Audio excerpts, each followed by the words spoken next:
Let's get right into it. Number 10. Nighttime monster radar. You know that weird thing where you suddenly feel way more alert at night? Like every creak in the house is a burglar, and the shadow of your coat looks like it's plotting your murder? That's not just your imagination auditioning for a horror movie. It's your ancient instincts clocking in for the graveyard shift. Back in the days when humans were basically just fleshy snack packs wandering around in lion country, nighttime was the danger zone. Your ancestors who didn't stay jumpy at night? Yeah, they didn't really stick around long enough to become your ancestors. This whole heightened alert at night business is a leftover program running in your nervous system. Scientists call it night vigilance bias, which sounds fancy, but it really means your brain thinks it's a bodyguard at 2 a.m.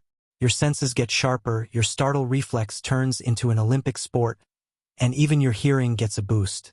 Evolution essentially turned you into a budget Batman whenever the sun goes down. The irony is, in modern life, the scariest thing sneaking up on you at night isn't a saber-toothed cat. It's your Wi-Fi router making weird clicks or your neighbor reheating spaghetti. But your body doesn't know that. It's still primed for tiger attacks. So when you're lying awake because a floorboard groaned, it's basically your inner caveman whispering, "Hey," just making sure you're still alive, which is kinda sweet, until it ruins your sleep schedule. Number 9. The snack stash reflex. Picture this, you're full. Like, loosen your belt, never eating again, full. But someone brings out chips or cookies, and suddenly you're stuffing your face like you've been fasting in the desert. That's not weakness, that's instinct. Your brain evolved in a world where food was as unpredictable as your phone's battery life. One day you'd have nothing but bitter roots. The next day, a lucky hunt gave you a whole mammoth. Spoiler: ancient humans didn't have refrigerators. So when calories showed up, the survival strategy was, eat like your life depends on it. Because actually, it did. This instinct hasn't gotten the memo that Uber Eats exists. Your brain still sees snacks as bonus survival points and rewards you with dopamine like you just discovered fire. Even if you're not hungry, the stash food now reflex kicks in. It's why buffets are a nightmare. You're fighting thousands of years of evolution with nothing but flimsy self-control. In short, your inner cave person doesn't believe in diets. It believes in hoarding energy in case tomorrow is famine day. But in modern times, famine day never comes. Instead, you just end up binging cheese puffs at 1 a.m. while watching a nature documentary about famine. Your ancestors would be proud. Your cardiologist, not so much. Number 8. The sudden freeze button. Ever had a moment where something spooks you and your whole body just freezes? Like when a car horn blares too close, or someone jumps out from behind a door, and instead of running or fighting, you just stand there like a buffering YouTube video. Yeah, that's not you being broken. That's an ancient instinct called tonic immobility, or as I like to call it, the possum strategy.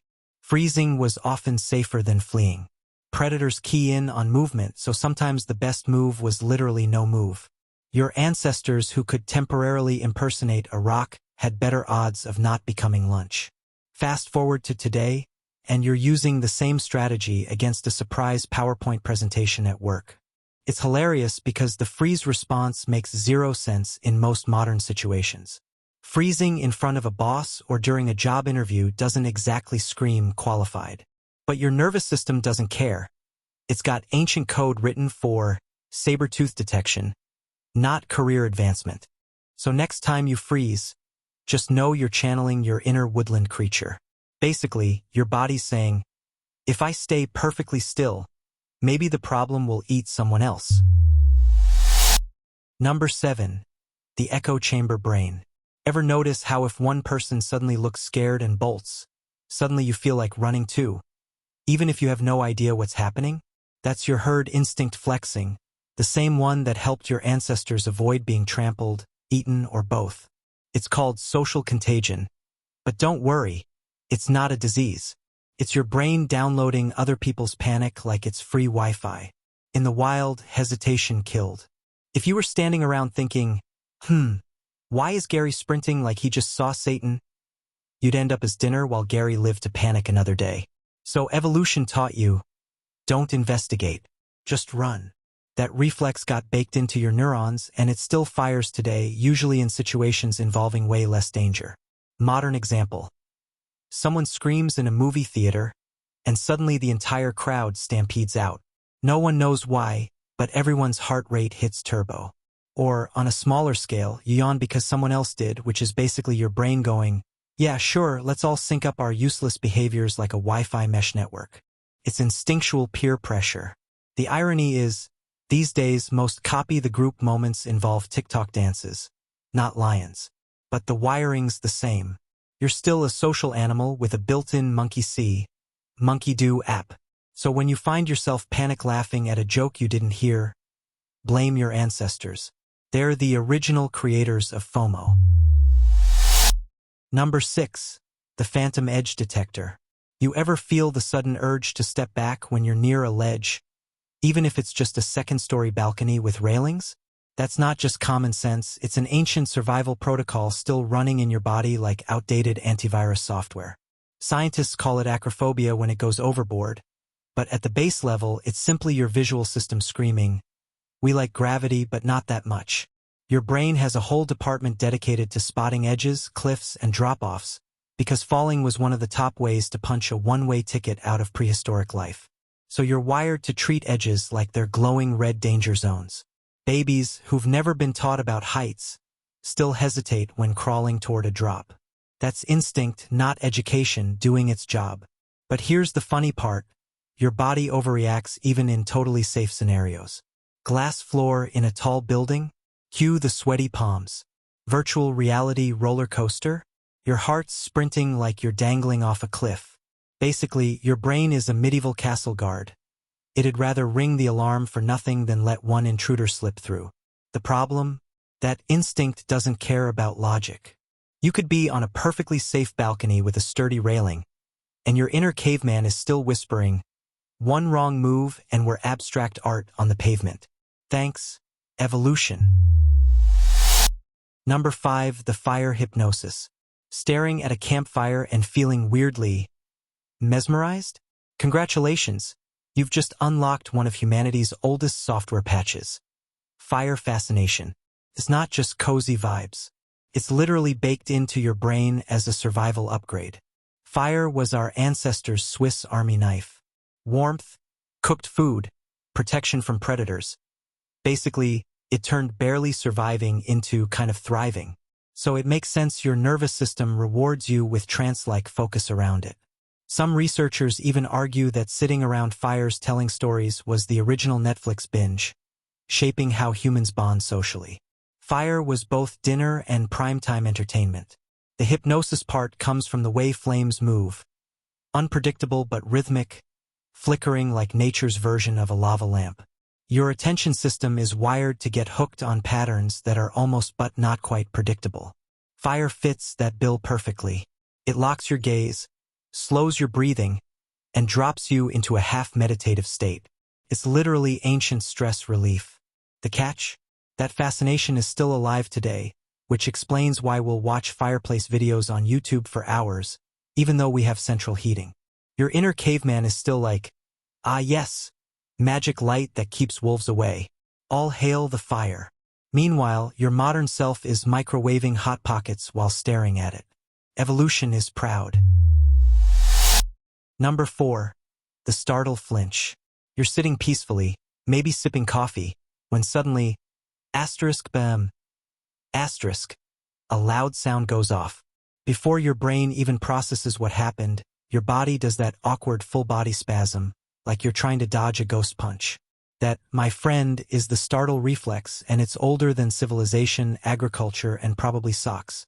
Back in prehistoric times, reacting instantly to unexpected noises was the difference between, "I heard a twig snap and lived," and, "I heard a twig snap and got eaten." Your nervous system evolved a shortcut. Skip the thinking, just flinch.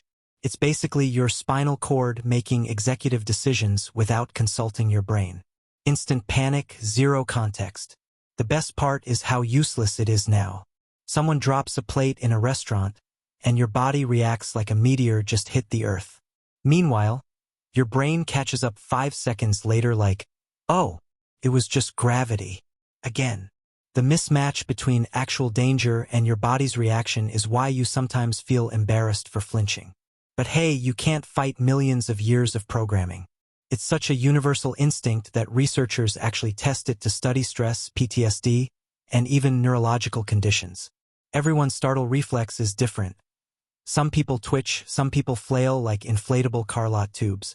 Either way, it's your body's way of saying, better safe than saber-toothed. Basically, your nervous system is the world's most paranoid security system, always armed, rarely useful. Number 3. The gossip network. Why do humans love gossip so much? Why do you need to know what Karen said about the boss, even though it has zero impact on your rent, your laundry, or your cholesterol? Turns out, gossip is just an ancient survival tool disguised as workplace drama. Our ancestors lived in small tribes where knowing who was trustworthy, who was dangerous, and who was sneaking extra mammoth steaks was literally life-saving intel. Gossip wasn't just fun, it was data collection. Sharing it built alliances and kept freeloaders in check. Basically, gossip was the prehistoric equivalent of antivirus software for your social circle. Fast forward to today, and your brain still treats gossip like premium survival fuel. That's why celebrity drama hooks you even though you'll never meet them. It feels like you're staying socially prepared, even though your only real danger is spoilers for the next season of whatever you're binge-watching. Ironically, researchers argue gossip might even be why humans developed complex language. Forget Shakespeare and poetry.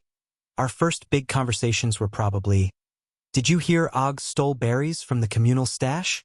Gossip was the glue that kept tribes functioning. So when you lean in to whisper, "Okay, but don't tell anyone I told you this," you're not being petty. You're honoring a time-honored survival instinct. Basically, you're an evolutionary news anchor. Number 2. The Phantom Itch Patrol. Ever feel an itch on your arm the second you see someone else scratch theirs? Or worse, just talking about itching makes you want to scratch right now? Yeah, welcome to contagious itching.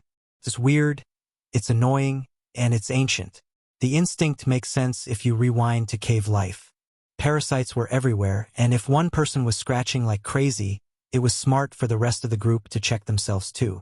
Better to overreact than let your tribe become an all-you-can-eat buffet for lice, fleas, or worse. Evolution installed a kind of social mirror system that made sure if one person detected pests, everyone else got the memo. Science says it's linked to mirror neurons, the same brain cells that make you yawn when other people yawn. Except instead of syncing up nap schedules, you're syncing up pest control. And just like yawns, you can't really stop it. Even now, talking about itching probably has you adjusting your sleeve or rubbing your arm. Don't lie. The irony? In the modern world, most of your phantom itches are pointless. You're not in parasite-infested grass. You're in an office chair or scrolling your phone. But your brain still insists on activating ancient pest defense mode like you're one mosquito away from extinction. Basically, it's the world's worst subscription service. Itchy, unstoppable, and totally outdated. Number 1. The invisible map. Here's something you probably don't think about.